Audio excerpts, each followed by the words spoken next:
Okey, Assalamualaikum warahmatullahi wabarakatuh. Okey, cikgu introduce sikit.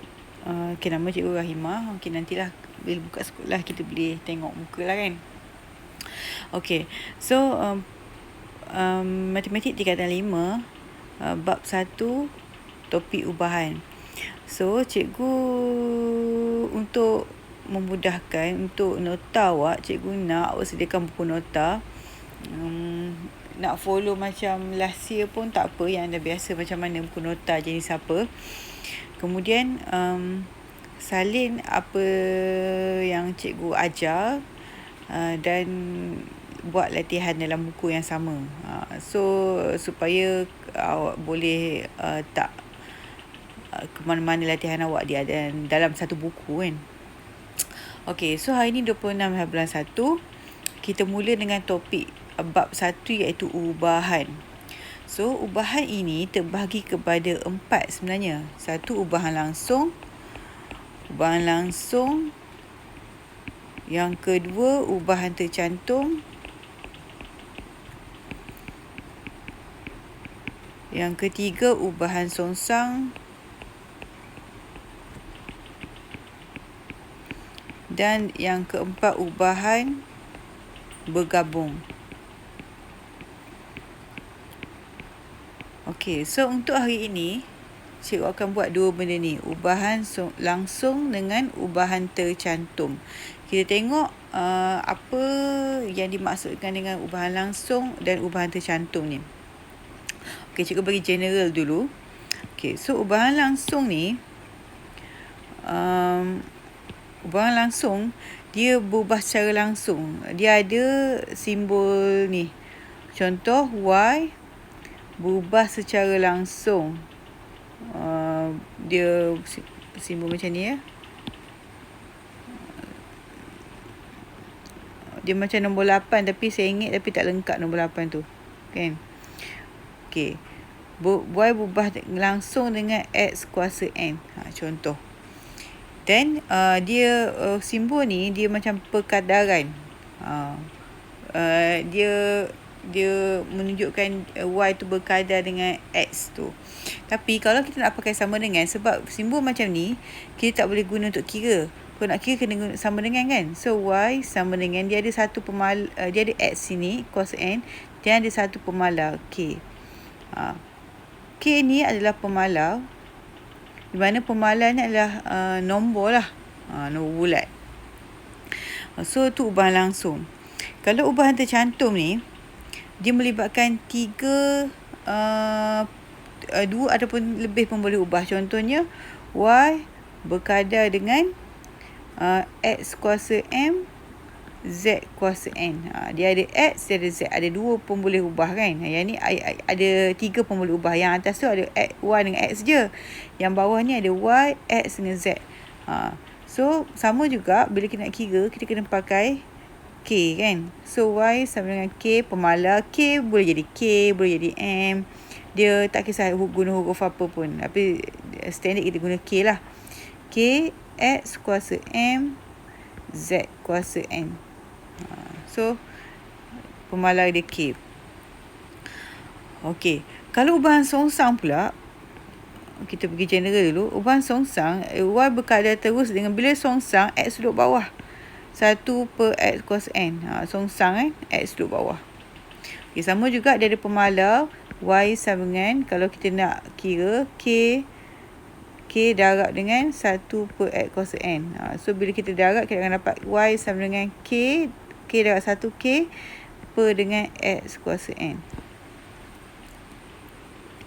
Okey, ubahan bergabung pula, dia macam songsang, tapi melibatkan 2 atau lebih pun boleh ubah lah. X kuasa P per Z kuasa Q. Okey. So, ada 3 pun boleh ubah. Y, X dengan Z kan. Okey, dia macam songsang lah, ada per kan.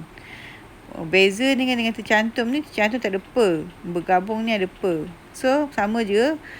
Bila kita nak kira, kita buat K. X kuasa P per dengan Z kuasa Q.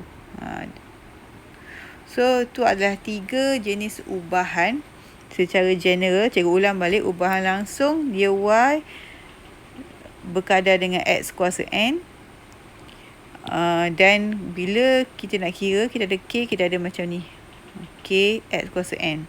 Ubahan tercantum pula, dia melibatkan 2 atau lebih pemboleh ubah. So ada Y, X dengan Z sebagai pemboleh ubah dan K sebagai pemalau.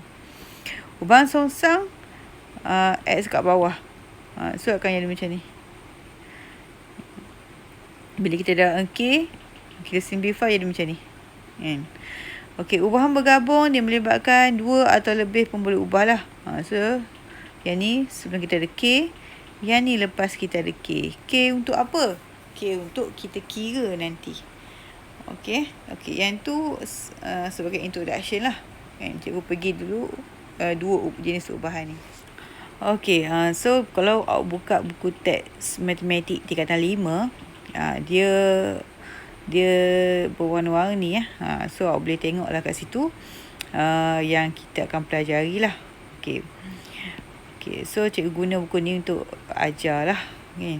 Okey, so ni ubahan langsung, songsang dengan bergabung. Yang cikgu buat lagi satu, dia tak buat ubahan tercantum. Sebab ubahan tercantum ni, kan cikgu kata ada satu lagi kan, ubahan tercantum, dia konsep dia sama dengan ubahan langsung. So dia sekalikan dalam bab ubahan langsung tu. Okey, so kita pergi next. Okey, so bila awak buka ni, dia dah cerita kat situ apa maksud ubahan langsung ni.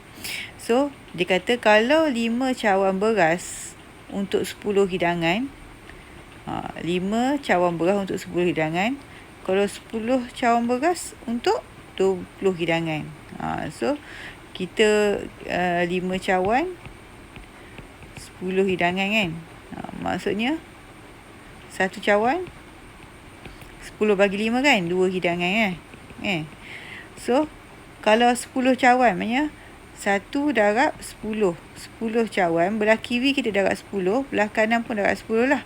2 darab 10, 20 hidangan. Yang tu kalau kita nak buat jalan kerja sikit lah kan. Dia berkadar dengan sama. Tu maksudnya ubahan langsung. Belah kiri darab 10, belah kanan pun darab 10 kan. Okey, so dia ada bagi latihan lah ni. Dia nak tukar duit kan. Kalau RM10 duit Malaysia, berapa duit Singapura, berapa duit bas, berapa duit yen. So yang itulah kegunaan dia. Okey, so dia kata kat sini, ubahan langsung menerangkan perkaitan antara 2 pemboleh ubah dengan keadaan satu pemboleh ubah Y bertambah, maka pemboleh ubah X juga bertambah pada kadar yang sama dan sebaliknya. So dia boleh jadi Y berkadar dengan X ataupun X berkadar dengan Y. Tu maksud dia. Okey, kita tengok contoh. Jumlah gaji seorang pekerja sambilan sebagai jurujual berubah secara langsung dengan bilangan dia bekerja. Jumlah gaji berubah secara langsung dengan bilangan jam dia bekerja. Okey, kalau A, jumlah gaji jika bilangan jam bertambah 2 kali ganda. So jawapan kita tengok, jumlah gaji pun bertambah 2 kali ganda. Dia sama kan. Kalau jumlah gaji jika bilangan jam berkurang sebanyak 40%, jadi jumlah gaji pun berkurang sebanyak 40%. Bilangan jam bekerja jika jumlah gaji yang diterima adalah separuh daripada gaji asal. So, bilangan jam dia adalah separuh daripada bilangan jam asal. Dia berkadar langsung, berubah secara langsung. Yang tu kurang 40%, yang ni pun kurang 40%. Yang tu separuh gaji, bekerja dia pun separuh jam kan. Okey, kita tengok latihan 1.1a.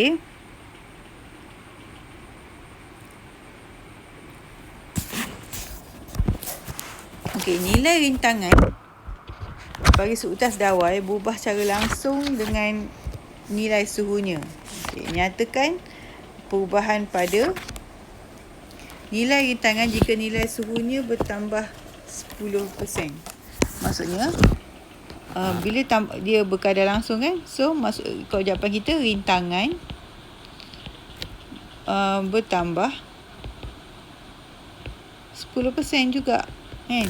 Sebab dia sama. Kan? Okay. B. Nilai rintangan jika nilai suhunya berkurang pada separuh pada suhu asal. Maksudnya, nilai rintangan berkurang separuh dari nilai rintangan asal.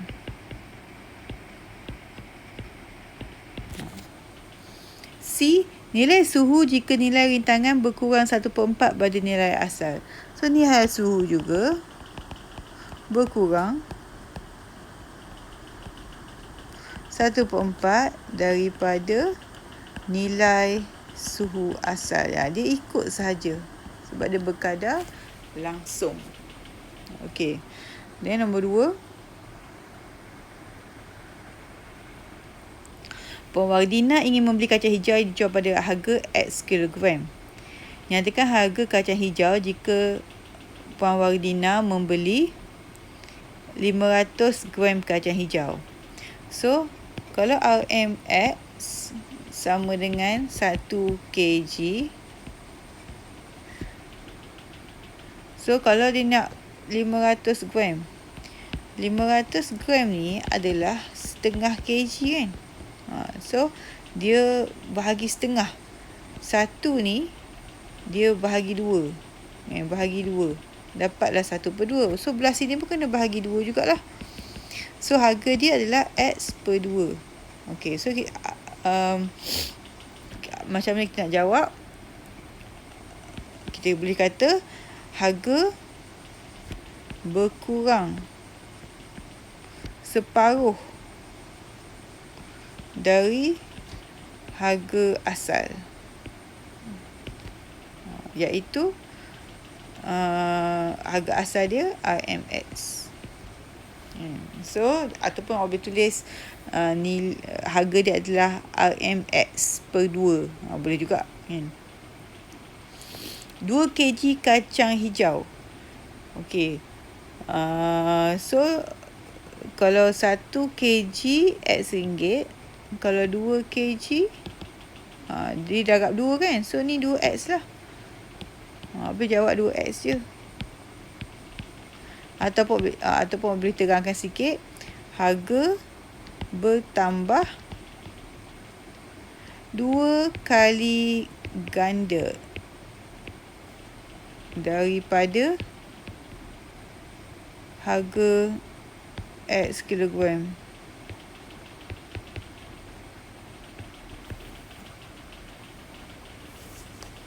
Okay, next terusnya nombor 3. Jadah di bawah menunjukkan hubungan antara masa dan bilangan botol jam yang dihasilkan di sebuah kilang.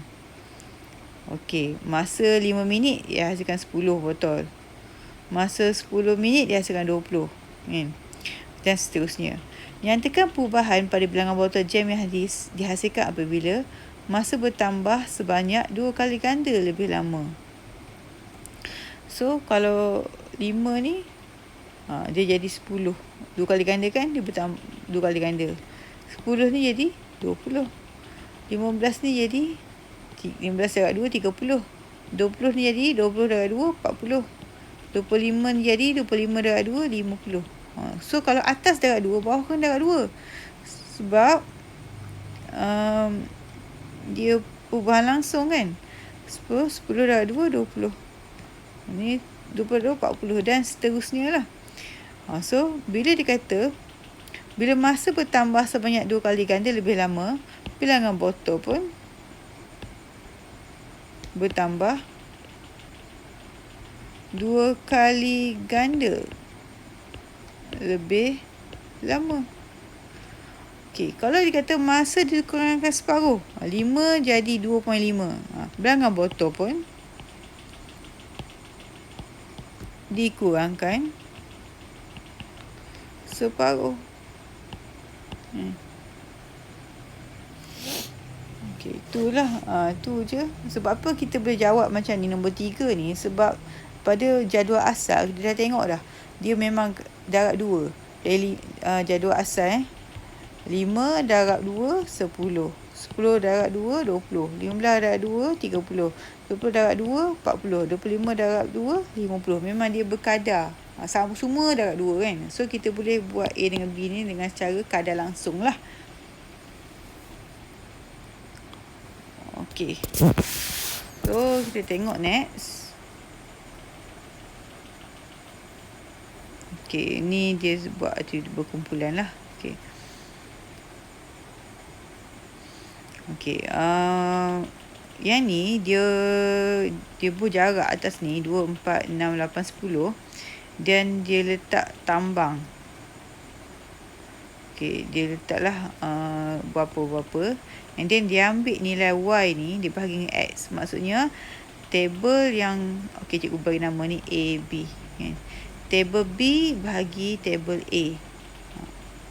Ni Y, B ni Y, A ni X, Y per X. So, kalau kat sini 6 contoh 6 bahagi 2, 3 contoh lah kan. So, ni 12 contoh. 12 bagi 4, 3 contoh kan. Dan seterusnya. Okay. So, dia ambil dan dikira Y per X. Kenapa dia nak kira Y per X? Dia kata kat sini, kalau kita kira Y per X,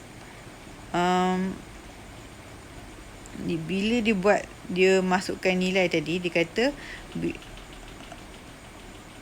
graf akan jadi macam ni. Graf akan lalu titik O.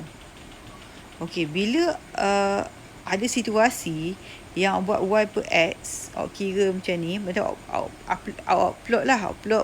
Contoh awak plot 2 ni X, 6 ni Y. Awak plot 4 ni X, 12 ni Y. Dan seterusnya awak plot. Awak dapat satu garis lurus di mana graf dia lalu titik kosong. Maksudnya ni adalah Y berubah secara langsung. Bila awak plot di lalu titik kosong, dia Y berubah secara langsung. Maksudnya kalau awak plot tiba plot kan. Ni pasti Y, ni pasti X. Tiba plot macam ni. Kan? Dia tak lalu kosong. Yang ni maksudnya tidak berubah secara langsung lah. Kan? Sebab tak lalu titik kosong. Tak lalu asalan kosong. Kan? Okey. So, dia buat macam ni. K ni. Kan cikgu kata tadi, cikgu explain. Kata kalau Y berkadar dengan X kan. Tapi kita tak boleh kira kalau Y berkadar dengan X. Tapi kita boleh kira kalau dia sama dengan. Tapi bila sama dengan, kita tak boleh tulis Y sama dengan X je. Kita kena ada pemalar. Macam nak cari pemalar ni, macam mana nak cari? Kita pakai nilai Y per X. Sebab Y per X kita sama dekat jadual tadi. Contoh 6 bahagi 2, 3 kan. 12 bahagi 4 per 3. Semua akan dapat sama. Bila sama macam ni, kita boleh cari nilai K lah. Adapun yang dikata kat sini, K ni adalah kecerunan garis lurus. Kecerunan garis lurus. Awak tahu kan rumus dia, awak ambil titik kat sini kan. Titik kat sini adalah X1, Y1. Titik kat kosong ni adalah 0, 0. So, kalau awak guna rumus biasa, kecerunan adalah Y1 tolak 0, X1 tolak 0. Dia akan dapat Y per X juga. Dia akan dapat Y per X. Lepas tu dia nak masukkan yang ni tadi. Lepas tu K dapat ditentukan dengan kita bahagi Y per X. Okey, ni cikgu terangkan, ni hubungan-hubungan, ni bentuk persamaan. Bentuk persamaan kita buat supaya kita nak kira. Okey. So, ni cikgu skip je. Okey. Ni hubungan-hubungan, ni bentuk persamaan, dan ni tadi kita belajar yang tak ada kuasa kan. Yang ni dia ada kuasa N. Di mana N tu adalah nombor-nombor lah. Boleh jadi pecahan juga.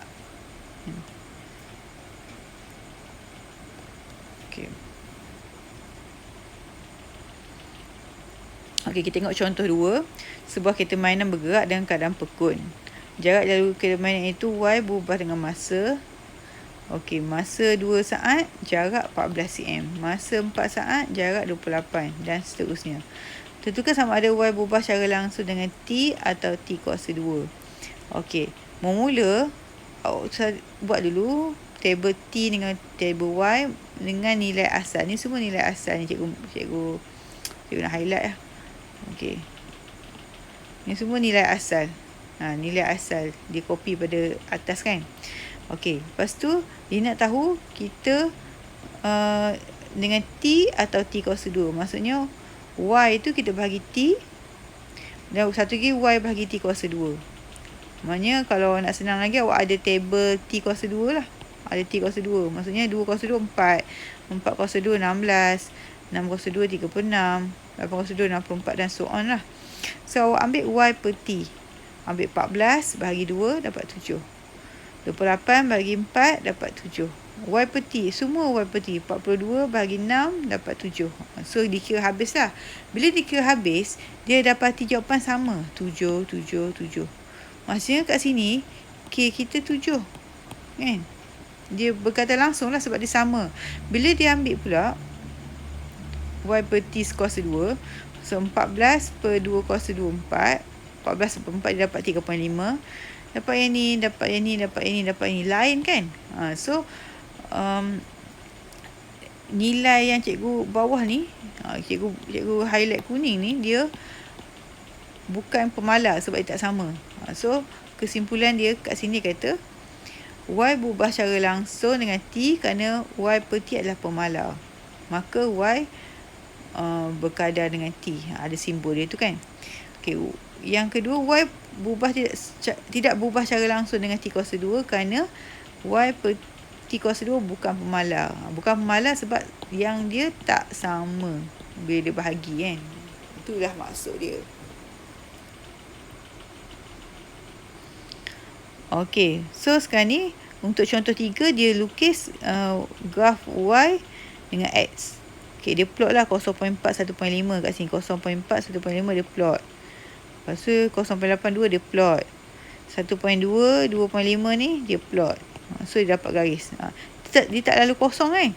Maksudnya dalam kes A ni Y tidak berubah secara langsung dengan X. Bila yang B pula, bila plot, bila garis lurus ni dia lalu kosong. Lalu kosong ni, lalu ala asalan ni maksudnya Y berubah secara langsung dengan X kuasa 2. Bila dia nak X kuasa 2, kena kuasa 2 lah X ni untuk masuk dalam table ni.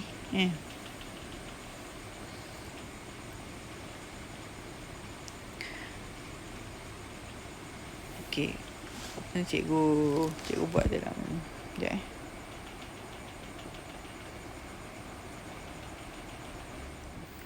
Okey, kita sambung. Cikgu nak explain contoh 4. Muka surat 8 lah. Okay. Muka surat 8. Okey, dia kata diberi M sama dengan 0.8 apabila N sama dengan 0.125. Ungkapkan M dalam sebutan N jika M berubah secara langsung dengan N. Okey, bila dia kata secara langsung, kita tahu dah M berubah secara langsung dengan N. Simbol dia macam tu. Tapi cikgu kata kita tak boleh kira kalau macam ni kan. So kita kena ada K. So M sama dengan KN. Okey. Dia nak ungkapkan M dalam sebutan N. Sebenarnya ni kita dah ungkap ni. Tapi kita tak boleh bagi jawapan macam ni. Kita kena cari nilai K dulu. So nak cari nilai K macam mana? Awak masukkan nilai M 0.8. K tak tahu. N 0.125. So K sama dengan 0.8 bahagi 0.125. So akan dapat 6.4. Okey, nanti tekan kalkulator Okey, jangan bagi jawapan macam ni, bagi K sama dengan 6.4. Okey. Sekarang cikgu kata kita kena ungkapkan dalam sebutan M dalam sebutan N. So kita ambil balik yang ni tapi dengan K yang dah tahulah 6.4 N. Okey, ada A, B. M berubah secara langsung. Dengan punca kuasa 3 N. Okey, macam cikgu kata, kita tak boleh kira macam tu. So, kena ada K. Okey, then masukkan M macam tadi, 0.8. Dan N jadi 0.125. Okey. Macam tekan kalkulator ni. Okey, tekan macam kalkulator. Nak tunjuk pun tak boleh. Punca kuasa 3 tu.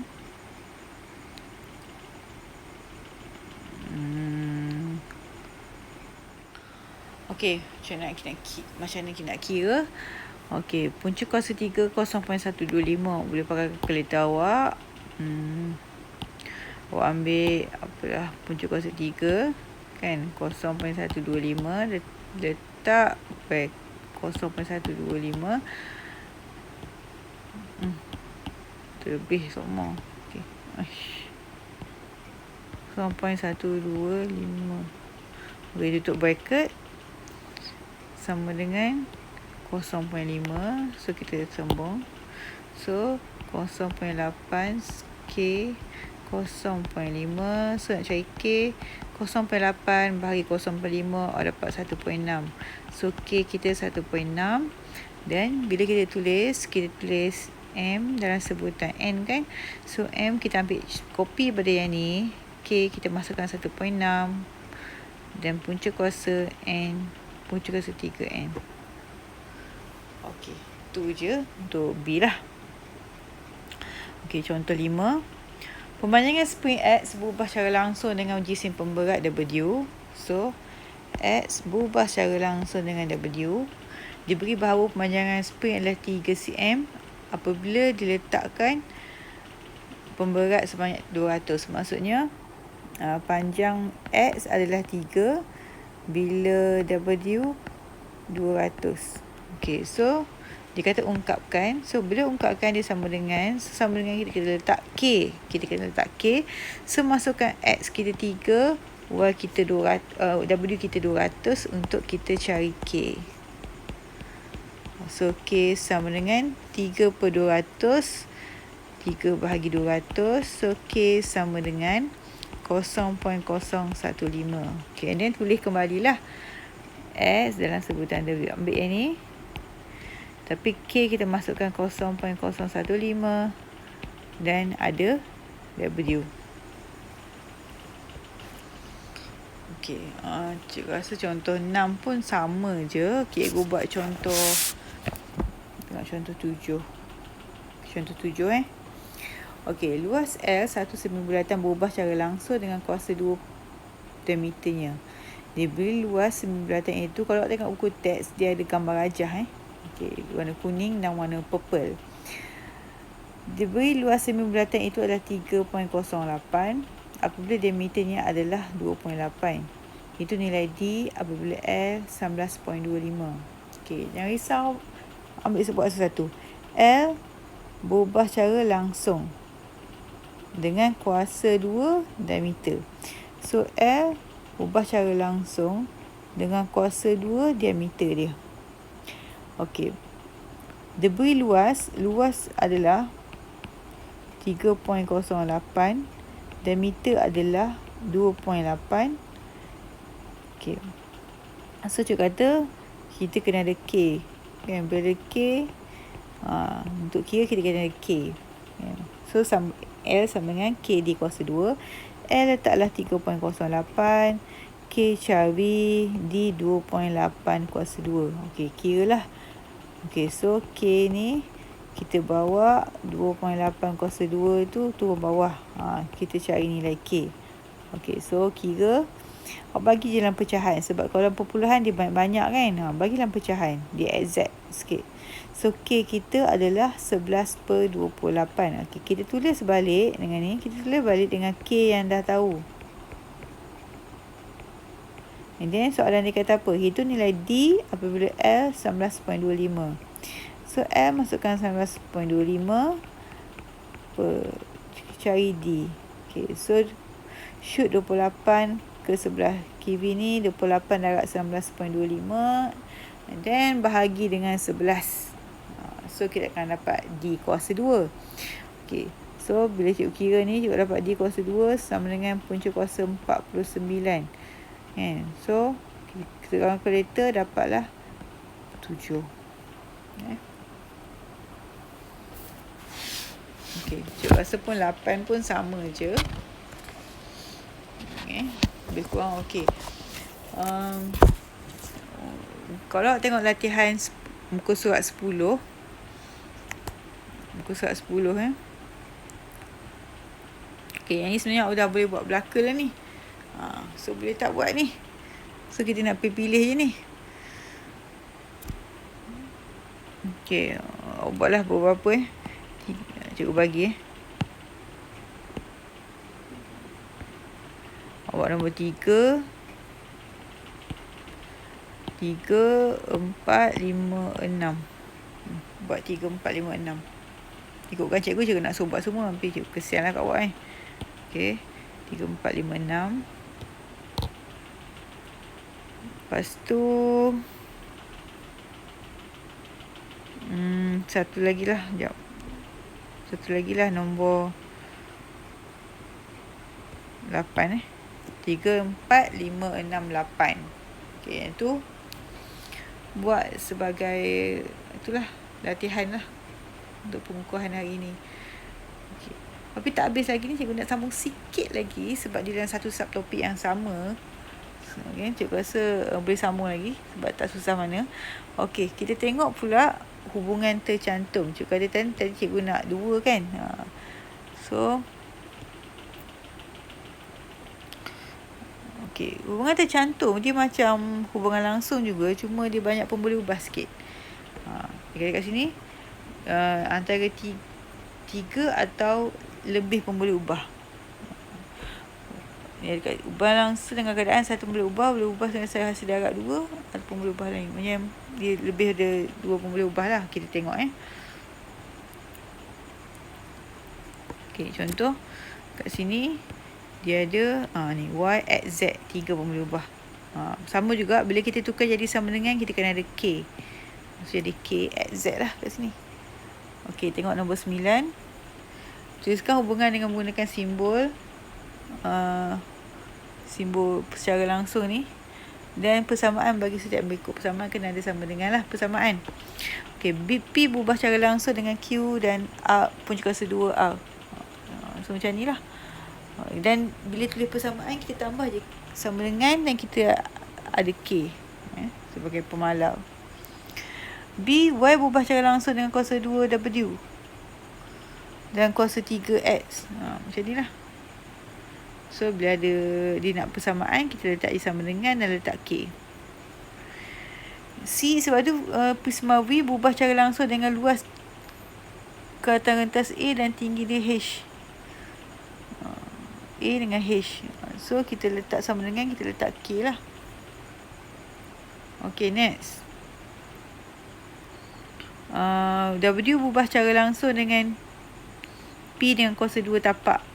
So macam biasa, bila kita letak sama dengan, kita letak K lah. Okay.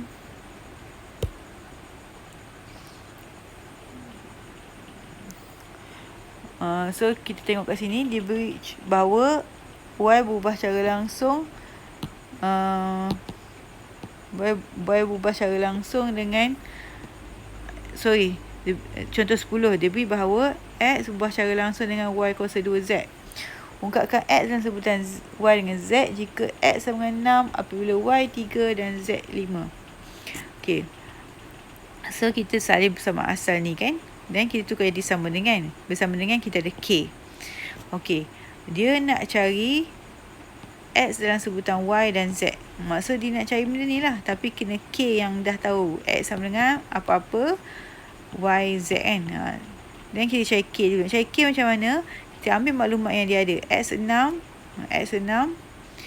Y 3, letaklah 3 kuasa 2 dan Z 5.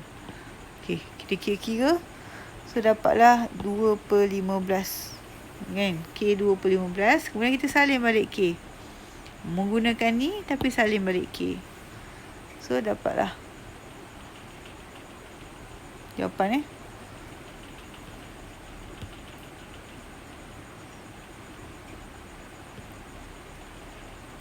Okey, contoh 11. Tenaga keubahan graviti hijau bagi satu objek berubah secara langsung dengan jisimnya. M, putaran graviti G dan kedudukan pada ketinggian H. So, beliau jawab soalan macam ni. E berubah secara langsung dengan M, G dan H. Kemudian awak nak kena tulis persamaan kan? Persamaan maksudnya ada K. Ada sama dengan ada K. K, M, G, H lah. Kan? So, masukkan maklumat dia. E197. So, E197. K tak tahu. M 4. G ni 981. H 5. Masukkan. M 4. G 981. H 5. Then awak kira, awak carilah K. Lepas dapat K kat sini, dia kira dapat K1 kan. Okay, so salin balik yang E sama dengan ni, tapi dengan K yang dah tahu. MGH tu, tulis je MGH. Jangan buat tulis nilai dia. K je kita tulis nilai dia. Okay, kat sini pun sama je. Okay. Terus boleh buat latihan kendiri 1.1C lah. Okey, cikgu pilih soalan ni. Korang boleh buat semua, boleh buat semua. Okey, nombor 2. Nombor 5.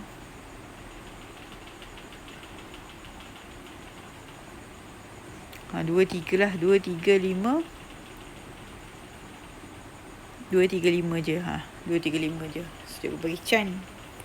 Tak banyak soalan Okey. So, kita sambung.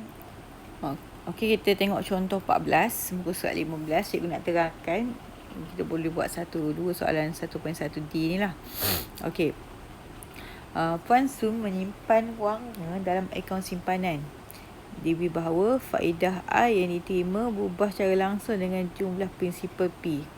So, I berubah secara langsung dengan jumlah prinsipal P dan tempoh dalam tahun iaitu T. Wang yang disimpan, Puan Sum menerima faedah sebanyak 200. So, I 200 apabila dia menyimpan 4,000. So, 4,000 tu adalah jumlah prinsipal lah. 4,000. Prinsipal ni maksudnya duit lah. Kan? Okay, hitung tempoh simpanan yang diperlukan supaya Puan Sum dapat menerima faedah 650 dengan prinsipal 5,200. Apa 650 dan prinsipal 5,200. Nak cari T lah ini, tempoh. Okey.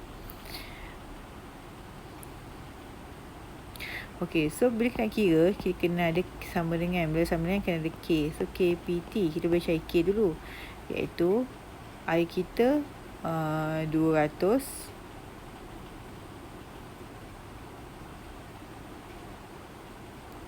So, yang cikgu tak boleh 2 tahun. T sama dengan 2 kat sini. 2 tahun. Okey, so, I kita 200. K tak tahu. P 4,000. T 2. So, K sama dengan 200 bahagi awak selesaikan yang dulu ni. So, 4,000 darab 2, 8,000. So, K adalah 200 bahagi 8,000 lah. Okay, so pemudahkan. So, dapat K sama dengan 0.025. Okey, bila dapat K 0.5, tulis balik dengan nilai K dah tahu tu. Dan PT.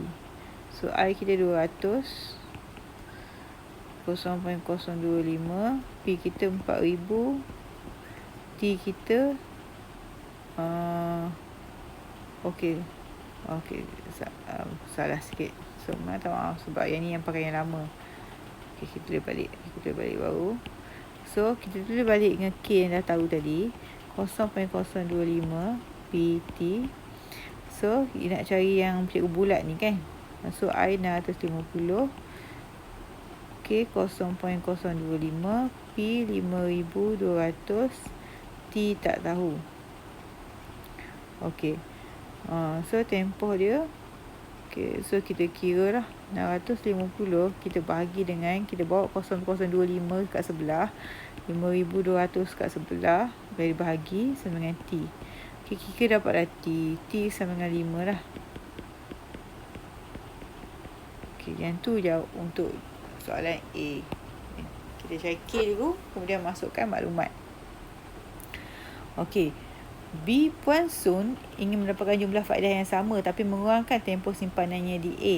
Adakah dia perlu menambahkan atau mengurangkan nilai prinsipalnya? Jelaskan jawapan anda. Okey, kita tahu daripada skala kita dapat tu, kita tahu I sama dengan 0.025 PT. Puan Sun ni dia nak jumlah faedah yang sama. Ni fix, dia nak fix. Yang ni fix sama. Tapi dia nak kurangkan tempoh simpanan. Bila dia kurangkan tempoh simpanan, ni dah kurang. Bila dia nak yang sama juga, jumlah wang prinsipal dia kena tinggi lah. Sebab T dia nak kurang kan. Macam awak bayar kereta. Macam awak bayar kereta kan. Awak nak pinjam sekejap. Awak nak selesaikan hutang awak sekejap. So bulan-bulan tu kena bayar banyak lah. Kalau awak pinjam lama, bulan-bulan tu awak bayar sikit. Konsep yang sama. So kalau P naik, T mesti turun untuk kekalkan nilai I tu. Apa-apa pun I tu nak sama kan. So kalau P naik, T turun. Kalau P turun, T kena naik. Tu maksud dia. So dia jawab macam kutip. So ayat dia untuk mengekalkan nilai I dan persamaan tu, apabila P berkurang, T bertambah. Apabila P bertambah, T berkurang. Okay, so jawablah satu soalan kat situ. Cik rasa 1.1D tu awak boleh jawab. Jawab mana? Awak boleh jawab yang ni kot, yang nombor 3. Buat jawab nombor 3 3.